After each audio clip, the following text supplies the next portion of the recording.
বিপক্ষে না।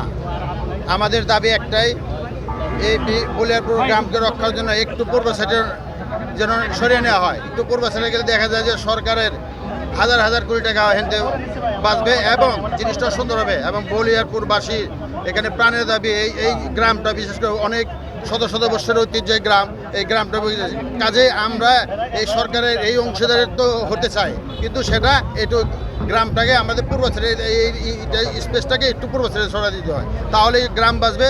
সর্বশেষে আমরা এই অংশীদারের উন্নয়নের অংশীদার হতে চাই। আমাদের আর কোনোই দাবি নেই, যেন গ্রামটাকে রক্ষা করা হয়, বাস এর উপরে কোনো কথা নেই। আমাদের কোনো বিরোধী না, এই হাইওয়ে এক্সপ্রেসওয়ের আমরা কোনো বিরোধিতা করব না এবং যতটুকু সম্ভব আমরা সহযোগিতা করবো। সেটা হলো গ্রামটা, গণবসতি গ্রামটাকে যেন একটু পূর্ব শ্রেণীর হয়। তার 80%-ই চলে যাচ্ছে এবং এই সকল এখন ওই সাইডটা কিন্তু লস হয়ে যাচ্ছে। এখন সকল এই বসবাসকারীরা তারা ভূমিহীন হবে।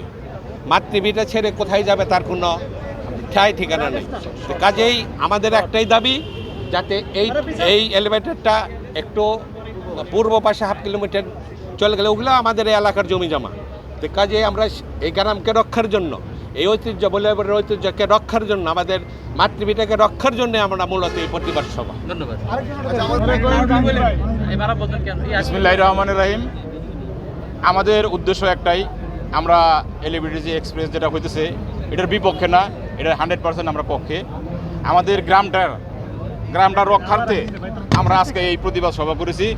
এইখান থেকে আমাদের 1/2 কিলোমিটার পূর্ব দিকে গেলেই আপনার একটা বাড়িও পড়বে না, একটা বাড়ি ওর সরকারের হাজার হাজার কোটি টাকা বাঁচবে এখান থেকে, যদি একটু পূর্ব দিকে নিয়ে আপনার এই ডিজাইনটা খালি করে। আমরা এর জন্য আজকে এই গ্রামটা রক্ষার্থেই, শুধু এই গ্রাম না, কয়েকটা গ্রামে চলে যাবে। এখানে যে ডিজাইনটা করা হয়েছে কয়েকটা গ্রামে চলে যাবে, আর যদি 1/2 কিলোমিটার পূর্ব দিকে চলে যায় তাহলে একটা গ্রামও পড়বে না আমাদের এই সাভারের। এটুকুই আমার প্রতিবাদ।